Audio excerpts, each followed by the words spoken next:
Hey guys, welcome to the Diet Doc Life Mastery Podcast. I'm Joe Klemczewski here with Jeff Stucke. We've got a great feature. I appreciate you coming on with me here, Jeff. But as just a quick introduction, I'm going to tell people that you are a licensed mental health therapist.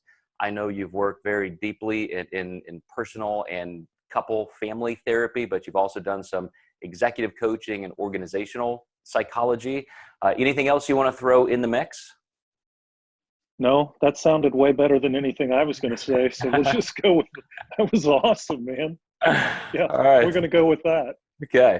Well, whenever I tell people, especially on a podcast like this, that a friend of mine who's a mental health therapist or somebody who's influenced my life, you're always in this group of people I've known for a long time who have really sparked interest in me. And you and I met probably about 15 years ago, and you saw, maybe, I hope you've observed, some pretty substantial changes in my own personal psychology in the realm of self-awareness. And that's really what I want to talk about today. With the whole coronavirus thing happening, it dawns on me in a very harsh way that whenever we're encountering some kind of an extreme stress or fear response, we retreat further into our protective natures, which has kind of a strong evolutionary basis. Of course, you know, that's a very protective amygdala type response. But as humans with a prefrontal cortex, we would hope we can get to a place of higher level executive control, understanding our impulses, working not as much necessarily on our own individual needs, but understanding their collective social needs. And so my whole goal of having you on today, Jeff, is to maybe help people take a trip through their own brains in how we end up behaving. I mean, literally just, you know, as Robert Sapolsky, the great primatologist and neuro scientist from Stanford, his recent book called Behave, I think is something that a lot of people just really don't even understand. So when you look at that kind of a broad stroke of this topic, what's the first thing that comes to your mind? I guess a couple of different things. How addicted we are to fear as a society right now. The role that social media has played in that, to what degree that is, I don't know, but it certainly seems like it has afforded us an environment to say things that we would not ordinarily say if we were standing next to each other. But I think the other thing is how addicted to pleasure we are, you know, just a dopamine burst and the kinds of things that we will subject ourselves to get that dopamine burst. It is, you and I have had longstanding conversations about this. In my tumultuous relationship with social media, it's like I get so fucking just pissed off that I'll spend 10 hours constructing what I would think would be the perfect post. It'll get one thumbs up, and some fucking cat chasing its tail will go viral. And it's like, how do you, when people are just so compulsively reacting to fear or seeking dopamine releases, how do you even get into that conversation in a meaningful way? And that's exactly why I've got you here, because I struggle with the same thing. I understand the utility of this from an evolutionary standpoint. We need to be protective. It's there for a reason. When I started really looking into social psychology and personality psychology, it opened my eyes to stop wondering and asking the question, how can that person do this and why would they do that? You can just look at the collective ways that our brains have evolved to work, but then also when you look at the fact that personality traits typically can be measured in pairs, and we're all on this continuum somewhere. So if somebody like you, we were joking before, you know, we got on camera here that, you know, I'm kind of hyper conscientious, and you said, yeah, I don't give a shit. I don't care that my camera is vertical and not horizontal. I can barely get dressed in the morning, man. So if I have clothes on, I'm proud of myself.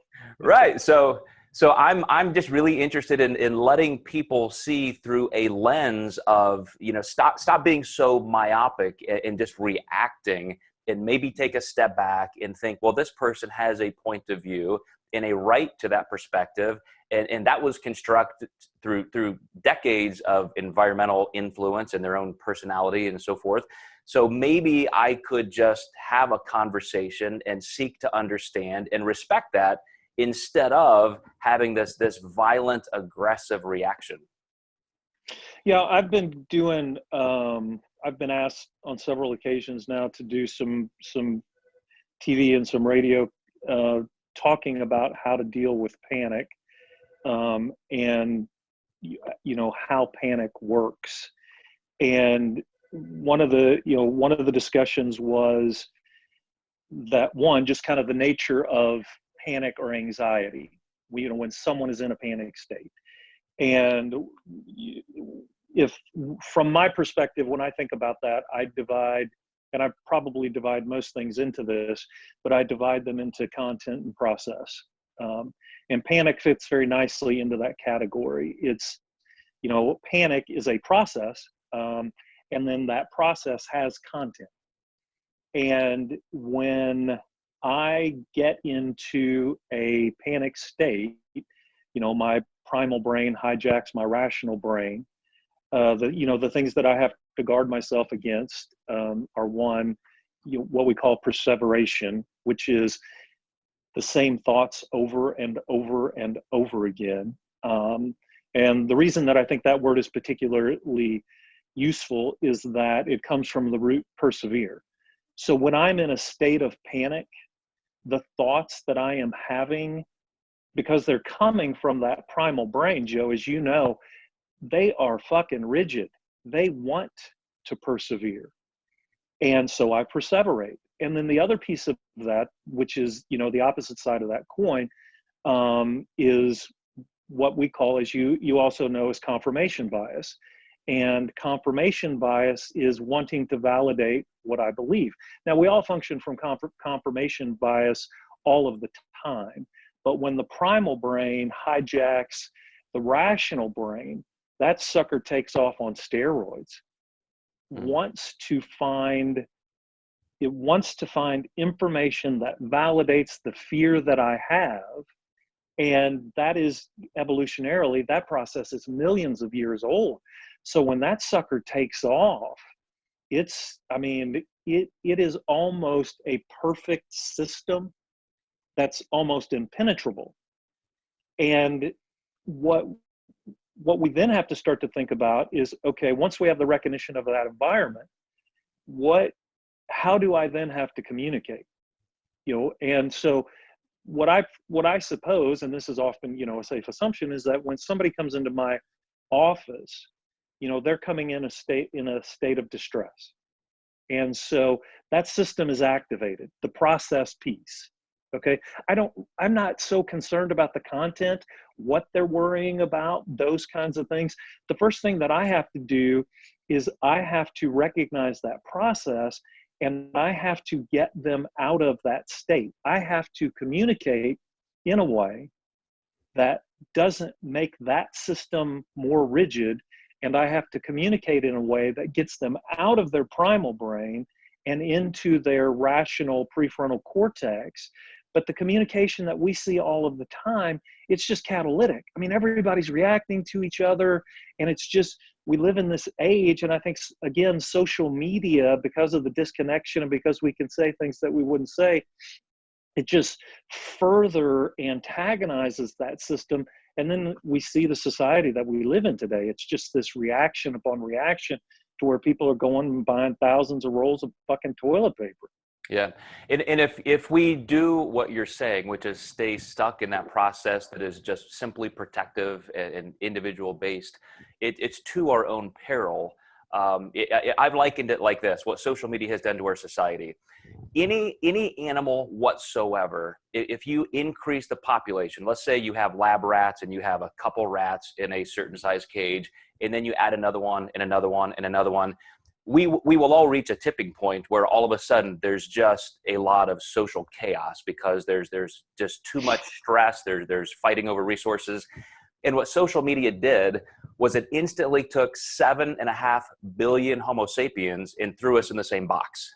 And now you just have chaos with these attacks. But my question that I really want to dig deeper into is, how does somebody go from that process of self-preservation into self-awareness? Because as I mentioned, it's to their own peril. I'll give you a quick example. When I'm scanning through social media right now, which I'm doing more than usual because I'm really trying to get a pulse of everybody's responses to the pandemic, I will see, of course, political rants, and they're always very one-sided. So you'll have, one Democratic-leaning person and one left or right-leaning person, and they're just getting these tirades, cussing each other out, saying, how can they believe this? It's so stupid. They're fucking morons, blah, blah, blah. And the irony is, neither one of those groups, I'll go into some of these conversations and sometimes just interject a question that I know nobody knows the answer to. Like, what's in this legislation proposal on the GOP side or the Dem side do you disagree with? And it becomes quickly apparent nobody even knows what they're arguing about. Right. And again, they're literally shooting themselves in the foot to aid they could be getting and so forth, just because of that label that has them heuristically so riled up. So if somebody comes into your office and you know that they're operating on that level, and you really want to get them into this place of greater self-awareness and understanding and giving themselves some room to consider other opinions, what's the process you would typically go through? Well, can I ask you a question about something else first as it relates to that? So I agree with everything that you just said 100%. The regulator on it, if you will, or the governor, which wasn't great, was at least we still had social interaction. Like, we were publicly running up against each other. We saw each other in the store. We had to work together, those kinds of things. So in my mind, and you can tell me if this is an alarmist response or not, it's like, okay, now what you just said, you put 7 billion people in one space, and they don't socially overlap anymore. Like, we don't have to think about, I'm going to see this person in the office tomorrow, or I'm going to rub into human beings tomorrow, or I'm going to have to be a civil person. You put people in quarantine, and now this is the only box that doesn't have that governor on it. I don't know if terrifying is the right word, but when I think about us coming out of this quarantine, it is certainly a curiosity, to say the least. What are your thoughts on that? Well, I think you just hit on something that I have forced myself into as a behavior directly because of social media. In the past, I might have just, reacted certain ways to certain situations. Now more than ever, whenever I perceive that there's just some kind of miscommunication or there is a chance of escalation, I will, more times than not now, and I've never done this before, Jeff, before the last 5 or so years, I will ask people, hey, let's get on the phone and have a chat.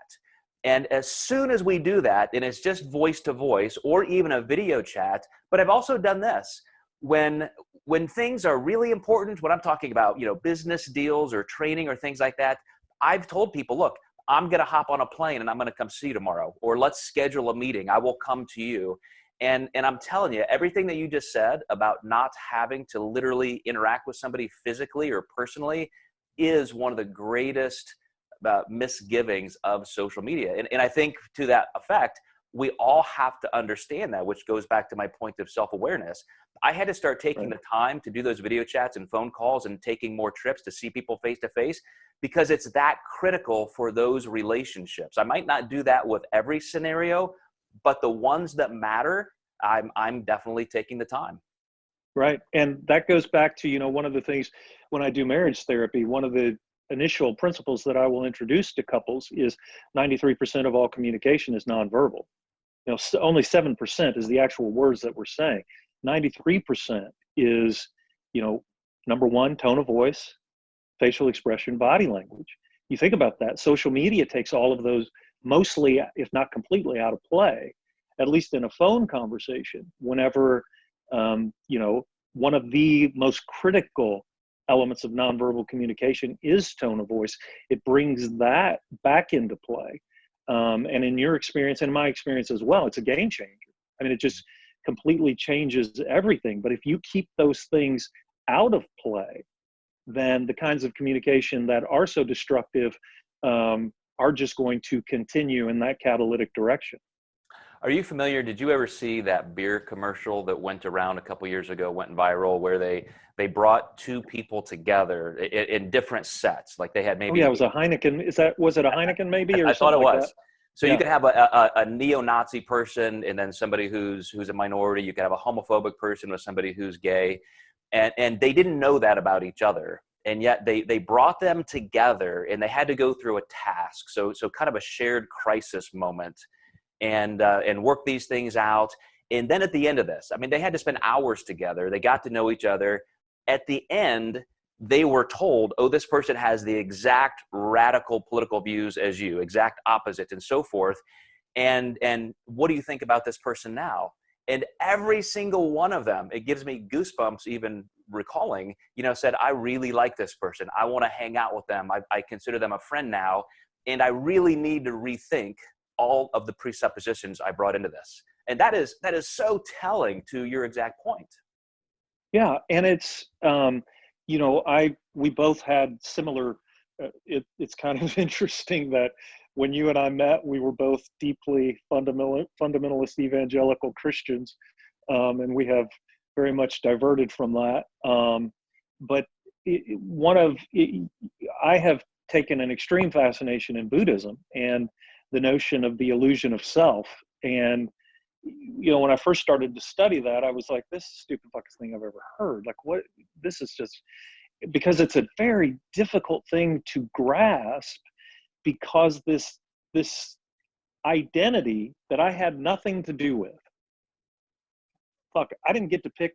No one asked me if I wanted to exist. I didn't get to pick my parents. I didn't get to pick my name. I didn't get to pick the town that I lived in. I did all of these kinds of things that create this identity of self that I had no say in. And then we become so completely committed to this constructed sense of self that we miss each other as human beings. And that commercial illustrates that point. Whenever we able to just completely deconstruct who we think we are, who we think the other person are, and we are able to connect on a human level, it's a beautiful connection. It's what the universe has intended. If we can get out of all of these constructs that cause us, one, to see ourselves as what we have been constructed to be by our parents, by our teachers, by our, some lady that was mean to me whenever I went to Walmart, whatever those kinds of things are, and not see the other person as that construction. Humanity is a beautiful, wonderful thing. Yeah. So how are you going to fix that, Joe? What are you going to do? Well, I've got the answer for you. So sweet, because I got nothing, man. 3 simple steps. Just buy my course for $19.95. The upsell, it's perfect. So what you described is kind of rooted in the research that 91% of people's belief systems are what they are born into, including right. Political beliefs. And so, as you described, I grew up Catholic, and then I met a girl who said, I will not marry you unless you become a Protestant. And so we had some turmoil there, and we tried to convert each other, but I convinced myself that I had this religious experience and that her team was right. So then I become, like you said, this which I think is code for I just wanted to get laid, right? Exactly. Okay. It's 20 years old. But here's the critical point is we are willing to talk ourselves into stories to get what we want based on our personality traits. So me is kind of a rigid, black and white, conscientious person. That's exactly how my political views were. That's how my religious views were. And just because I switch teams, I carry my personality trait with me. So then I'm gung-ho for this new team. And then about 5 years later, after a lot of massive study and contemplation, I realized, wait a second, I think I switched horses too soon. And now all of a sudden I feel trapped in the system because now my identity is wrapped up in that. So whether it's political, religious, or anything else, this is now how people know me and how I've related with the world for years. And so you feel stuck. And that's where that confirmation bias comes in group bias, sunk cost bias. All of these things just converge to keep you stuck. And then I personally went through about 15 years of torture. I understand what it means when people say like coming out is difficult because number one, on just a religious view, it almost ended my family. And there's all kinds of trauma that goes with that. And Was, and it did mine. Like one of the costs of my coming out was my marriage. Not just that, but that was certainly a part of it. yeah, and how ridiculous that is a penalty you pay for just being yourself and saying, hey, I'm just going to take a broader view. I'm going to step back and think and try and figure out some bigger things instead of myopically thinking, okay, I understand the answer to every single question. And of course, I'm exactly right. I have it all figured out. Why do we penalize people for saying, I'm going to just keep an open mind? Yeah, that's a great question. And one of the things that, I look at is that is so critical in our society today that unlike any other time in society, is the influence of the school system. And, the number of hours that we spend in quote unquote formal education and how much time, when I think about what's the number one lesson, when you start in the school system at 5 years old and then you graduate at 18 years old, you should be a jet fighter pilot. You should be a nuclear physicist. You should be you should be pretty useful at that point in time. But to me, it seems the number one lesson that you learn is to do what you're told. Be in class on time, give the right answer, don't speak unless you're spoken to. All of those kinds of things that are just, it's like submit to the system, which seems to reinforce that rigidity that you were speaking of, that it's not okay to go against the system. And so when you put human beings in a process, and I know, for you homeschooled your kids, and I think you can see a significant payoff in that, that not more freedom of self-expression, more confidence, I would hope you value and appreciate that in what you've done in your kids. I know that for me, that is something that I've had to really push against. My kids went through public school from, kindergarten to senior year. There were times where I had to really motivate my kids to be much more assertive and not just submit to the system, do what you're told. And if you then want to be quote unquote a good person, I want to be a good person, I want to make a difference, and then you put that in that sort of a structure. So I try harder to submit more. I want to be good, I want to do what I'm told, I want to, all of those kinds of things. So I think our brain naturally, the brain likes a couple of different things. The brain likes, it doesn't like a whole lot of change. This. I mean, the brain can tolerate little bits of change at a time. It cannot tolerate a whole lot of change. So we do tend towards, less change, and we like certainty. And so in those environments, those kinds of things, when we spend those formative years up until early adulthood in that kind of a system, I just wonder how much reinforcement that does to what you were saying. To step out of line is the ultimate atrocity. And, Absolutely. for me, and you and I've had this discussion, in our marriages, in our lives, we're the same people. My behavior, my values, my priorities have not changed in any way whatsoever. But stepping out of that evangelical Christian box, it didn't matter. No one cared. No one cared that, hey, Jeff just doesn't like to have to be right about religious things. He's not saying that this system is anything other than not a system that he wants to orient to anymore. No one cared. No one even, it did not matter that Jeff Stucke, the human being, had not changed at all. It was that he no longer wears this uniform. And when I took that uniform off, that's all that mattered. That is perhaps the greatest metaphor, and I've heard you use this before, in that, I had this conversation with my own wife that when we finally had, come to a head, and this was at a time when my own sons were getting up in their teen years, so 16 and 12, and I just saw them taking on this self-righteous, arrogant, like I'm right, everybody else is wrong attitude. And it was really the first time that I had to start questioning that to them. And they felt a massive assault. Here's this father whose role is to protect me and help me, and now I'm feeling like he's attacking me. And so, within the span of a couple weeks, there was some major discord with them. And then at some point, Tracy just, well, it sounds like, you don't even believe anymore.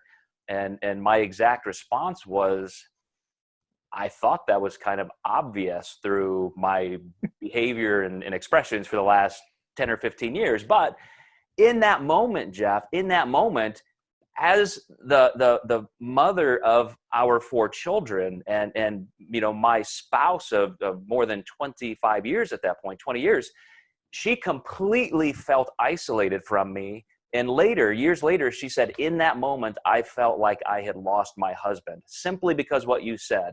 She saw me take off one label, one identity that she knew me by, even though she, of all people, knew me. Like she knew me better than anybody.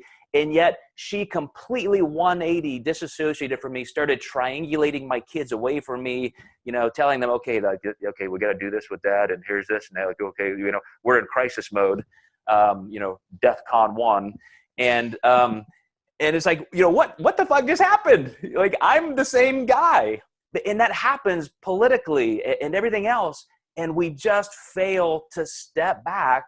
And I have this stack of books I was going to go through, like Show and Tell, because one of the people that I think really keys in on this well is Dr. Dan Siegel, his book Mindsight, and of course Dr. Carol Dweck with Open-Minded and Closed-Minded and all that. But I really do think this goes back to that neurobiology of just protectionism. If this person snarls a certain way, raises an eyebrow a certain way, casts their body language a certain way, all of a sudden they're friend versus enemy or vice versa. And we psychologically view those labels the same way, the same kind of biological posturing, that if you are affiliated with this group, now I'm in fear. I don't trust you at the least, and I may be in danger.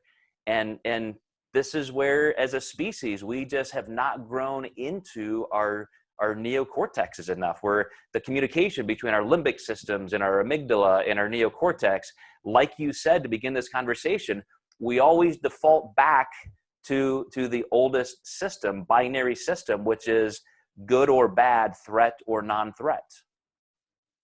Yeah, one of the most challenging books that I've read, and God, I can't believe I'm forgetting the author's name. Maybe it'll come to me in a minute. But the title was simply Infinite and Finite Games, and it was very hard for me to read. I had to read. I mean, I'm not the sharpest knife in the drawer, so I had to read it several times. But it finally made a distinction for me. And some of the distinctions between an infinite game and a finite game is that, and I won't get into all the details for the sake of time, but that a finite game is intended to end. It goes to either a score or a duration of time, and it is zero sum, which means there's one winner, one loser. And then contrast that with an infinite game. And the design of an infinite game is to never end. And yeah, these are delicate. It seems like, as a nation in particular, as we came out of World War I, World War II, which necessarily put us, and rightfully so, put us in the composition of a finite game. I mean, you know, when you're confronting evil, there needs to be one winner, one loser. But then that so affected our orientation that competition, winner, loser, those kinds of things, because they were such imperatives coming out of World War II in particular, we kind of stayed in that the only thing that matters is winning or losing, whether it is my child's little league baseball game, so now I got to go beat the shit out of the umpire, or my conversation with my spouse. You know, it's not about us having a great, healthy marriage that never ends, an infinite game. It's more about me winning this fight. And that's where you see that kind of primal brain take over, to where now I don't give a fuck. It doesn't matter. Everything is fair game. If I have to reach back to the first year of our marriage to pull something out to win this fight, and it doesn't seem like societally, for a lot of different reasons, that we've ever shifted out of that finite game composition back into the infinite game. We got to share this freaking planet. Like, we are, if the virus has taught us anything, it's the interconnectedness. We are freaking connected, whether it is a pathogen like the coronavirus or a pathogen like shitty comments on social media. We have got to start holding ourselves accountable to being better people. And the solutions to the problems, simple and easy, are not synonymous. Some of these things are very, very simple. Kindness matters. Respecting the other, regardless of whatever shit comes out of their mouth, matters. But unfortunately, because of just what I would see of that orientation of that more about the finite game than the infinite game, and where we are in this pandemic of fear and addiction to dopamine through pleasure, we've got our work cut out for us. Yeah, you know, one of the conjectures that I've read recently, I've been watching some philosophy videos, some lectures around the country, but the anthropology chair from Notre Dame wrote a book called The Evolution of Belief. And when you look at the different types of religions, you mentioned Buddhism, you know, as a juxtaposition to Christianity. Different types of societies always created different religions. So whether you were an agrarian society where, you know, you had to worry about your crops and you know, being raided, and you were kind of in one place, you know, then there were gods of accountability, like that phrase, character is who you are when no one's looking. Like, that's the kind of God, like, this God's going to get you. If you steal my corn, you're going to hell. And then other tribes, like nomadic tribes, were very warrior based, because you're going to come in contact with people that are you know, in conflict with you, and you got to be ready to fight. And so they create these warrior gods. And of course, you know, when you get into the Eastern Asian type religions, they already had evolved to this place, probably because of population density, to more of a social collectivism. So they understood, hey, this is, you know, we got to pull together. We're not going to survive unless we work together. And so you see an entirely different set of traits to the gods that they created. And I want to, you know, I'll summarize like this, Jeff, because to me, it really does come down to these great two poles that is definitely an infinite game in our own brains. And that is, we have incredibly powerful individual goals for survival, you know, go through the old Maslow hierarchy. But we are also incredibly social. And as a species, the greatest punishment you can give somebody is you know, confinement, imprisonment, like put them in isolatory, you know, confinement. we know, and we even do that with, you said, like our spouses. Like if we're going to hurt them, it's I'm going to withdraw from them. That will give them the most pain I can. And so we got these social needs, we got these individual needs, and yet the default, because of social media and our impulses to just attack, defend, everybody, there's got to be a winner and a loser, keeps us stuck there. And we can't really enjoy the benefits of the social pulls that we really have as a species. Yeah, and it you know, I was, several things were kind of coming to mind as you were saying that. One of the things that I've always been a little bit fascinated by was just the achievement of special forces, in particular Navy SEALs, and I've kind of followed them because I've always thought mental toughness is not something that comes natural to me. I have to work pretty hard at it. And, as I started to listen to their stories, and what was it that compels you to be able to achieve such incredible things, such acts of valor, those kinds of things? And I always expected that it would be some sort of like very strong individualistic message. And the preponderance of responses, if not in total, were always, well, the guy next to me would do it for me. And the guys who do the best through Hell Week are the ones that bond together. And why that eludes us so much, especially now, you would think we're kind of at our evolutionary height, right? Like, damn, we got this prefrontal cortex, that motherfucker can do some incredible things. And yet the fact that we are 99% primate continues to just rear its ugly head, and we conduct ourselves like primates. And how do we get over that evolutionary hump to where it's we realize, we recognize we want to be better together? It will, and it's interesting because will the internet be our salvation, or will it be the end of us?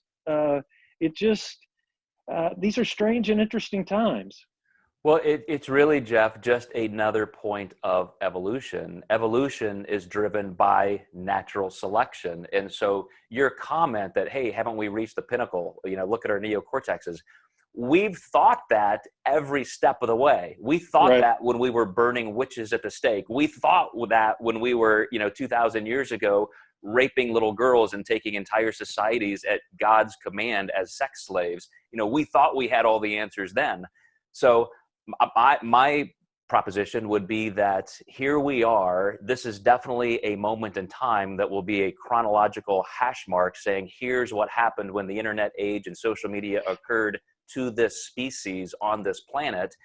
And then, we're going to see how we evolve out of this. There could be massive destruction. There could, on the other side, there could be massive being, dare I say, born again into, some greater plane of existence. But there's a lot of neurobiology that goes into this. A random mutation could take us down, or it could elevate us up. A lot of people think, for example, the increase of autism that we're seeing is potentially due to the fact that we have so much information bombarding us that epigenetically our brains can't handle it. And so it's almost kind of creating this neural pause that we just need to kind of check out and filter out all this noise. There are a lot of things happening that we, trying to look at it from the inside, we will never know. Maybe 1,000 years from now, if our species survives, we'll look back and say, well, that was dumb. Why couldn't they figure that out? Right. Yeah. And I think as we kind of start, or for me in particular, as I start thinking about how can I make a difference?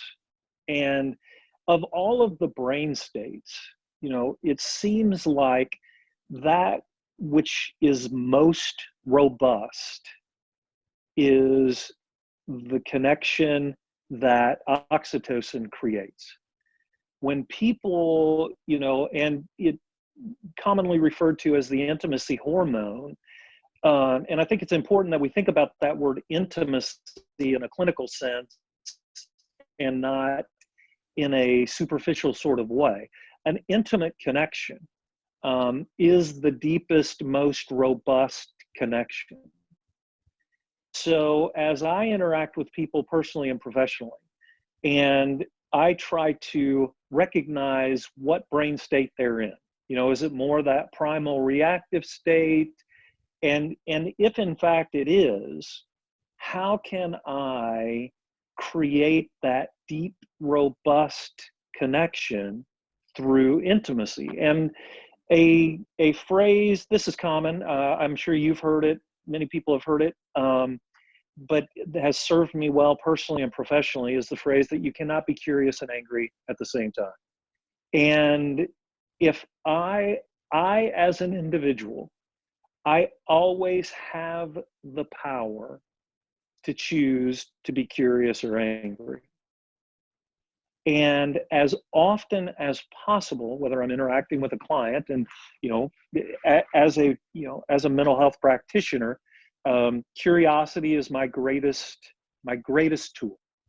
I can't ever assume that I, one, understand the other person. I can't ever assume that I understand that, and that they have the right to feel the way that they feel and think the way that they think. And when I can be curious, I can really start to pull the other out of that primal response, which is perpetuated by fear, and into that prefrontal cortex to where they're starting to think rationally. Why do I think the way that I think? And why do I feel the way that I feel? And I think that is, we live in an age of such overblown complexity. I mean, it's like if something is not infinitely complex, then it's not an adequate enough response. And I may get myself in trouble here, but as I look at the DSM-5, I'm like, holy shitballs, man. I think we went a little bit too far out there. Well intended. I mean, we want to get people help that they can benefit from. But sometimes simple is better. And I have found it profoundly useful, especially in my personal life, that to always choose curious.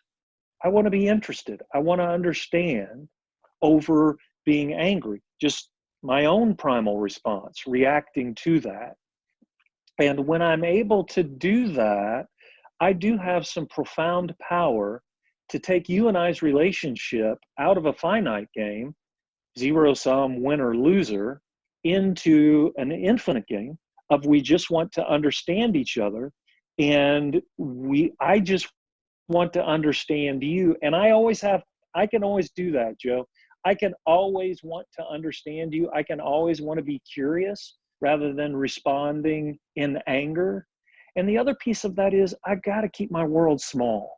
I got to keep my world small. We as a society are so grandiose and narcissistic, and we all want to be social influencers, and I want to be the next great this, and I want to be the next great that, and those sorts of things. And I've got to keep my world small. Every day I have got to do. And at this point, I do believe that it is an imperative. I have got to do the good that I can do. And I think if we can orient to those things, that can be just as contagious as anything else. Perfect place to end. And I agree, Jeff. If you have had an influence in me in one major way that has trickled down into other areas of my life, it is exactly that. It's, my default, as I mentioned, is to go back into finite, impulsive reactions and dogmas. And when I find myself falling back into that in a situation of anger, and you can feel it, somebody says something, you read something, and you feel that coming up, you can diffuse it and say, no, I'm gonna choose to give them space and ask questions, use I statements. So I'm going to leave it at that, Jeff, because I think everybody is just going to be so impressed and hopefully contemplative with the things that you brought up, and especially the finite versus infinite game, curious versus anger. I'm gonna have a lot of your information, contact information, some of the references that we've described in the show notes. But I will also hopefully have you back on if you'll accept my invitation in the future. You game for that? Absolutely. Okay. It's always a yes. Anytime, sign me up. All right. And I'll be more conscientious about my screen and that kind of stuff that I know is like a itch that you can't scratch. So I'll do better next time, I promise. Now it's just too endearing to you. So I expect next time for it to be like diagonal and your buttons to be off, and that kind of thing. So anyway, Jeff Stucke, thank you very much. We'll see you guys next time in the Life Mastery Podcast.